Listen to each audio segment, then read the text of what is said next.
राधे राधे। राधे राधे महाराज जी, आपके चरणों में कोटि कोटि प्रणाम। महाराज जी, आपको सुनने के बाद ऐसा अनुभव हो रहा है कि अब मैं विदेश में रहती हूँ, तो अब विदेश में मन नहीं लगता, मन करता है सब छोड़कर भारत लौटें और राधा रानी की सेवा में जीवन बिताएं। लगता है जैसे ये जन्म भारत में लेकर भी विदेश चले जाना दुर्भाग्य था। अब बच्चों को भी यहाँ की शिक्षा देने। हाँ, वैसे बहुत सुंदर अनुभव हो रहा है।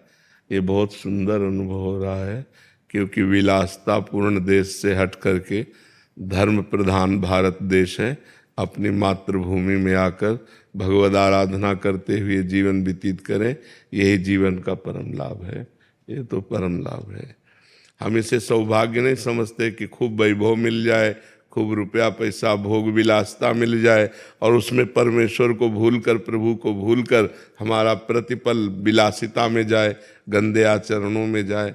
ये कोई सौभाग्य नहीं। सौभाग्य तो ये है कि हम जागृत हो जाएं, कि हमारा एक पल भी भगवान के सुमिरन से बिलग न जाए। हर पल भगवान का नाम चलता रहे और हम धर्म पूर्वक अपने जीवन के लिए कुछ न कुछ कमाया जाए। तो भारत कोई गरीब देश थोड़ी है। यहाँ भी सब वैभव विलासिता, हाँ उतनी विलासिता की छूट नहीं है। यहाँ ये धर्म में देश है, इसलिए यहाँ धर्म की महिमा है। वहाँ लोक परलोक की कोई वार्ता तो है नहीं। अब यहाँ अपने देश में जीवन मुक्तता, परमेश्वर की प्राप्ति, धर्म का मार्ग, तो मुझे लगता है कि अब जो विदेश में जिनको कुछ ज्ञान हो रहा है, जो धर्म में चल रहे हैं, हमारे भारत के ऋषियों से ही है, पूर्व से लेकर के अभी तक भारत के ही महात्माओं से ही है। जो भारत के गुरुजन गए, महापुरुष जन गए, वही जगाए जा करके उन लोगों, केवल उनकी भोग विलासता, कमाओ खाओ भोगो, बस इतना ही है। उनको कोई परमात्मा, कोई जीवन मुक्तता, कोई मोक्ष, कोई परम पद, कोई अकाल पुरुष, ऐसा उनका कोई परिचय ही नहीं है। तो हमें लगता है कि बड़ा सुंदर भगवान ने कृपा की जो आपको ऐसी बुद्धि दी। तो अगर ऐसा विधान बन जाए तो कर लीजिए और राधा राधा जपिए और धर्म से चलिए। पूजा जी, इनका भी ये कह रहे हैं कि ये भी वृंदावन से बाहर ऑस्ट्रेलिया में रहते हैं। तो महाराज जी, कोई ऐसा उपाय है अगर हम ऑस्ट्रेलिया में ही प्राण निकले तो वृंदावन प्राण छोड़ने का फल मिले? राधा राधा राधा राधा राधा हमारे लिए, हमारी बात में, जब तुम नाम जप करते हुए शरीर छोड़ोगी तो जिसका नाम जप कर रही वहीं आ जाओगी। वृंदावन राधा रानी का है, श्याम सुंदर का है। तो यदि तुम राधा राधा कह के शरीर छोड़ोगी तो वृंदावन आ जाओगी। अब इतना नाम जप करो कि नाम जप प्रतिपल चले, एक भी क्षण नाम छूटे ना, तो बात बन सकती है। हर क्षण नाम जप करो और सबको करना चाहिए नाम जप। इससे बहुत लाभ प्राप्त होगा, सारे विघ्न हट जाएंगे, दुख मिट जाएंगे। पर उतना नाम जप करो, प्रतिपल नाम जप करो। और नाम जप इसलिए प्रतिपल करो, पता नहीं कौन से पल में प्राण निकल जाए। तो राधा बोलकर हम अगर प्राण निकले तो हम वहाँ राधा के पास पहुँच जाएंगे। जिसका चिंतन करते हुए हम जैसे वाहे गुरु कह के प्राण छोड़ो तो वाहे गुरु को प्राप्त हो जाओगे। राम राम कह के शरीर छोड़ो तो राम जी को प्राप्त हो जाओगे। तो इसलिए राधा राधा कह के शरीर छोड़ने की भावना करो। भूपेंद्र जी, महाराज जी राधे राधे। महाराज जी, कृपया हमें सच्चे गुरु की पहचान बताएं। और क्योंकि जहां भी सोचते हैं वहां फिर कुछ दिन बाद कमियां नजर आने लग जाती हैं, तो फिर महाराज जी ऐसे में कैसे गुरु धारण करें? हम तो कहते सच्चे गुरु तो भगवान है। भगवान से प्रार्थना करो कि वो ही मिला देंगे। विद्यार्थी कभी टीचर की योग्यता को नहीं जान सकता।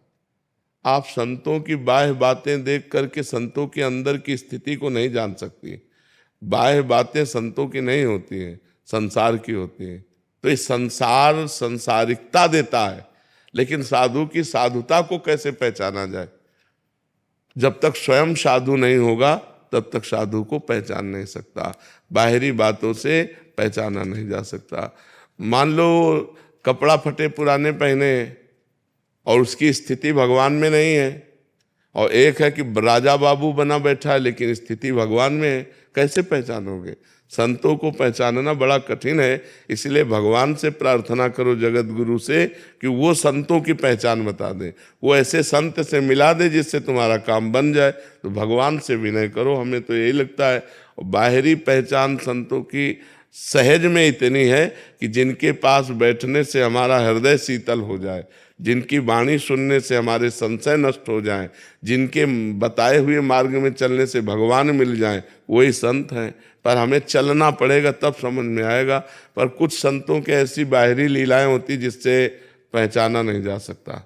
वो जानबूझ करके ऐसी लीलाएं करते हैं जिससे संसारी दूर हाँ, तो इसलिए हमें लगता है कि प्रभु से प्रार्थना करो कि वो सच्चे संत से मिला दे। नहीं ऐसे कैसे पता चलेगा कि कौन सच्चा है कौन कच्चा है? क्योंकि आप संत तो हो नहीं। आप संत हो तो आप संत को पहचान सकते हो, ऐसे विद्यार्थी टीचर की योग्यता को कैसे जान सकता है? तो हमें लगता है भगवान से प्रार्थना की जाए। क्यों? हाँ, भगवान से प्रार्थना। प्रथम अवस्थी जी, राधे राधे। राधे राधे महाराज जी। महाराज जी, जो फल ब्रज यात्रा से मिलता है, क्या वही फल ब्रज का ध्यान, शिव विग्रह का ध्यान और मानसिक ब्रज यात्रा से मिल सकता है? बात तो जब जैसे हम आपसे कहा कि वृंदावन की परिक्रमा दो, तो वृंदावन की परिक्रमा देने में आपको शारीरिक कष्ट मिलेगा, नहीं मिलेगा? शारीरिक कष्ट मिलेगा। और 2.5 घंटे वृंदावन की परिक्रमा लगाने में नाम जप होगा।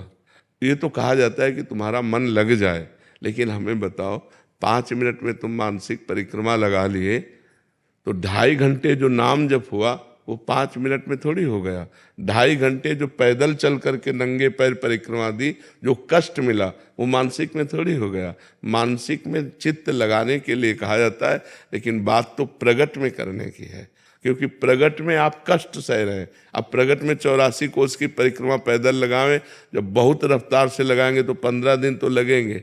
अब 15 दिन भूख प्यास कष्ट गर्मी सर्दी, वो हमें लगता है पहले एक प्रगट में लगा ले और फिर मानसिक लगाता रहे तो बात ठीक है, पर प्रगट में लगाना अनिवार्य है, क्योंकि उससे शरीर का पाप नष्ट होता है। जब हम कहीं की भी दंडवती करते हैं, परिक्रमा लगाते हैं, तो हमारे शरीर को कष्ट होता है, उससे हमारे पाप नष्ट होते हैं। जैसे गिरिराज गोवर्धन जी हैं, 21 किलोमीटर हैं।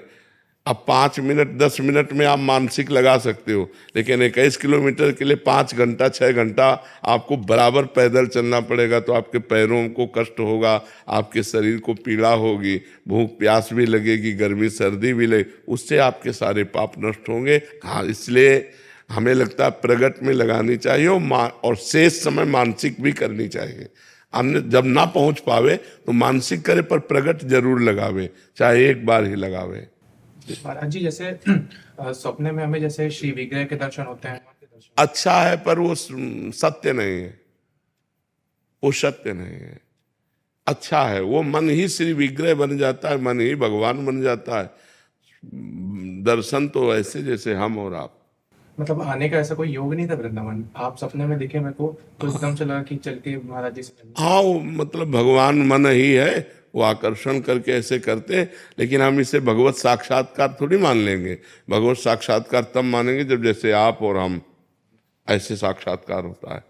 ऐसे साक्षात जैसे गुरुओं का या भगवान का साक्षात्कार होता है, तो ऐसे साक्षात जैसे आप बैठे हैं वैसे हम बैठे हैं, ऐसे सामने प्रगट दिखाई देगा।